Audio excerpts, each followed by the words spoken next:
I don't like to talk behind the podium, but first off, I want to say thank you for being here this afternoon and listening to us speak.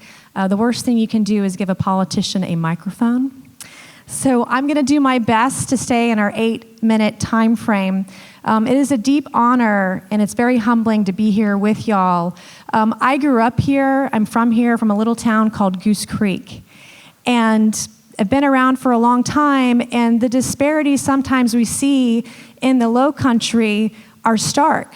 And sometimes when you look at rich and poor, sometimes the line is literally black and white. And so when I think about some of the topics that we're hearing today, one of the things that I was reminded of this afternoon is that we are all in this together.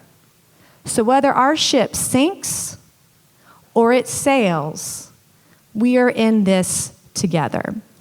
And growing up here, I'm a history buff. Before I had my kids and I had some time, I love history. I love the low country culture and history that we have here. And when I went to the Citadel, I learned that the original Citadel, built in 1842, just down the street from here at the Embassy Suites now, but it was built with its cannons facing a black neighborhood that was the neighborhood of Denmark, VC. And understanding that some of the history and this culture and the challenges that African Americans have faced in our community goes back hundreds of years, and we're still seeing some of those disparities today. Representative Gilliard, who I serve with, who just spoke just immediately before me, is a great speaker and historian. And I actually learned about a woman named Septima P. Clark through a speech that he gave this spring. And you can watch her speeches in the State House online, and I encourage you, if you want to learn a little bit about the history of African American history, watch some of his speeches. Septima P. Clark said that she believed unconditionally in the ability of people to respond when they are told the truth, that we need to be taught to study rather than to believe, to inquire rather than to affirm, and that she had great belief in the fact that whenever there is chaos, it creates wonderful thinking. And unfortunately, Charleston Forum was built out of some of that chaos, and that's why we're here today. I recently toured a North Charleston high school, primarily African American students there, and I sat in a couple of classrooms one afternoon, and I saw students in there that had a lot of hope, that had a lot of ambition, that had ideas, that knew what they wanted to do when they graduated. And then I had the other half of the classroom I could see were students who didn't have hope, who didn't know what their future was going to be like. And there was a gentleman in the room by the name of Mr. Benny, and he's a music artist here in town. Fitzgerald Wiggins is his name. But he talked about some of the history of the Charleston culture. And one of the things that I learned that day, that I had not learned, was that some of the earliest forms of police were slave catchers. How stark in contrast. That was mind-blowing for me to learn that in that conversation. But I believe that it is incumbent upon all of us, regardless of our political affiliation, does not matter. But it is incumbent upon all of us to do our part in our communities to listen, to speak up when we need to speak out, and have those voices heard. Because at the end of the day, we're all in it together. And I see my role now that I'm elected is trying to solve some of these problems. And I think at the end of the day, we all have the same goal, but it's how we get there where we might differ via party affiliation, by the legislation we might draft. I think at the end of the day, we all want to be in the same place. We want everyone to have an equal opportunity to be successful. I learned too in those weeks after visiting North Charleston High School that there's a difference between equality and equity. Equality being equal treatment for everybody regardless of gender, sexual orientation, race, etc. But equity meaning guaranteeing the fair treatment, access, and opportunity, and understanding the history of why some communities have greater challenges than others. And before I ever was elected to office, I love my community. And when Mother Emanuel happened, one of the things that I did was start a scholarship at the Citadel in honor of those 9 individuals that sacrificed their lives that day, but also to find opportunities for students from AME communities, AME churches, that could find an opportunity in an institution that I loved. And people from all walks of life came together to help start it and get it going. And for those folks, I will be forever indebted.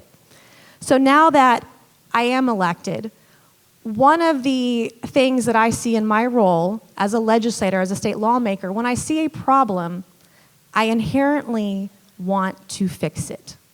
That is all I want to do. I don't care what the problem is. You could call me tomorrow and say, hey, I've got an issue. I'll probably draft a bill to fix it. I have almost 20 bills, I think, filed in the state legislature. But there are a couple of bills that I want to talk to you that I think are relevant to the topic that we're discussing this afternoon. The first is a bill that I've got on adult education. The state of South Carolina has over 600,000 people who do not have a high school diploma. I myself am a high school dropout, almost didn't finish.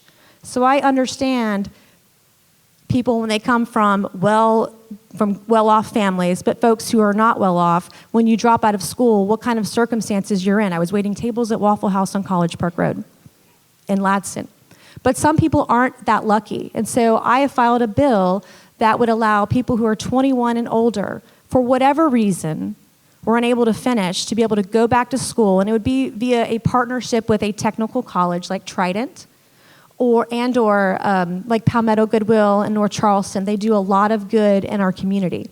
But part of that bill isn't just the high school diploma, because we know that when you have a high school diploma, over your lifetime, you have a greater ability to earn more money over your lifetime, but also your children are going to be less likely to drop out of school. And when we see some of the disparities in elementary education, for instance, I went over some statistics earlier today. In South Carolina, 3rd grade reading, 28% of African American students are proficient. 68% of Caucasian students are proficient. 68 versus 28. The disparities are glaring. When we look at math, it's 35% of African American students are proficient, and it's 73% of Caucasian students. Less than half of African American students can perform as well as the Caucasian students.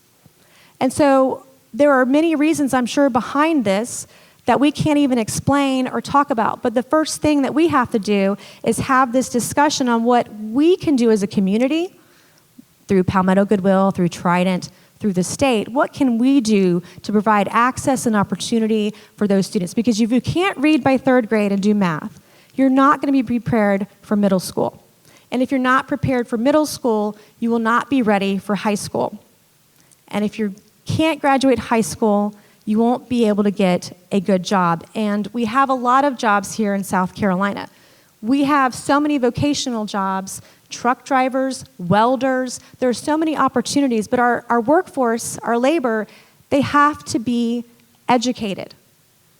And we have to find a way to grant access and opportunity for those students, even if they're beyond the age of 18, 21 and older. And the money for that program is minimal. It would not take away from K through 12 funding. One of the other issues that was brought to my attention this year by the local chiefs of police, both in North Charleston and Charleston. When we talk about communities, community building, and you heard it earlier from the chief of police here in Charleston, but the outreach in our communities and our policing. South Carolina has 2,000 fewer police and law enforcement personnel in our communities than we had a decade ago.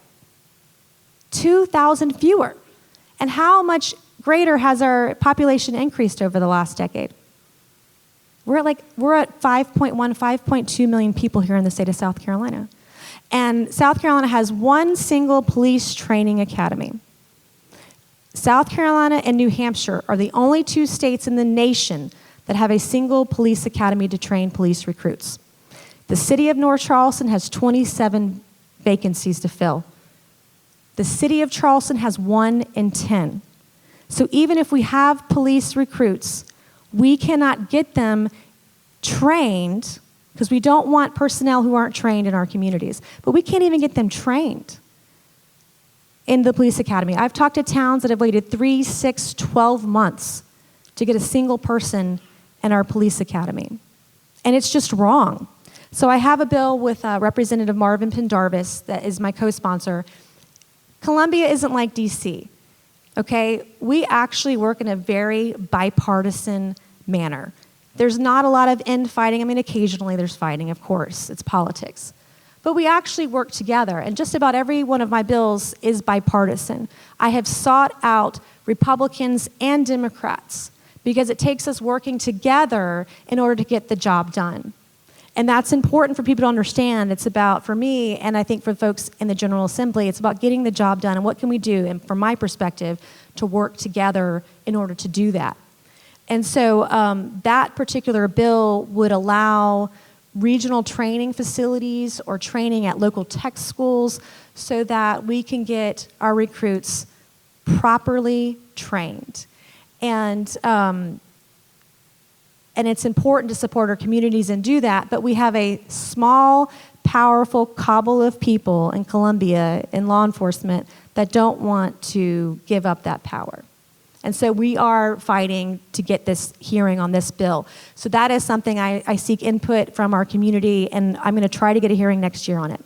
Lastly, I am running out of time, but one of the bills that I have filed 2 years in a row now is something very near and dear to my heart. I'm a mom with 2 children who are in school. But after Mother Emanuel, during Mother Emanuel, I was not elected to office. I did my part in my community to start a scholarship. But one of the first bills that I filed, and it was after Parkland, one of the first bills I filed had to do with law enforcement data. Because what we found when there are these massive shootings is that sometimes federal authorities or local authorities can't get the information on that individual, whether they're seeking to purchase a firearm or they already have one and there's a mental health issue, et cetera. So one of the bills that I filed, it doesn't talk about Second Amendment or firearms. Okay, we're not going to have that conversation because that is a separate conversation. But it's about data. In the state of South Carolina, our data is in disparate sources, whether it's municipalities, courts, state troopers, DNR, SLED, counties, cities, you name it. That information on a single criminal is not available statewide. There's not a single repository that puts all that information in one place. So in the case of Dylan Roof, where you had an arrest in the city of Columbia, and the FBI was looking for information in the county of Lexington, they couldn't find it, or the information wasn't in the right repository. And so I filed a law enforcement data integration bill last year and again this year that would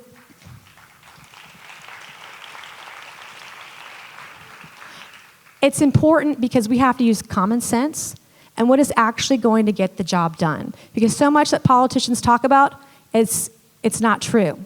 Or they want to get a headline. I didn't run for office to be somebody. I ran for office to do something. And so it's really important that we do that. But at any rate, my time is up, but I want to say thank you for you all for being here tonight. If you have a problem, talk to me. You can reach me online. You can text me on my cell phone. Every time I see a problem, all I want to do is fix it. And in the wise words of Martin Luther King Jr., who once said, "The time is always right to do what is right." Thank you.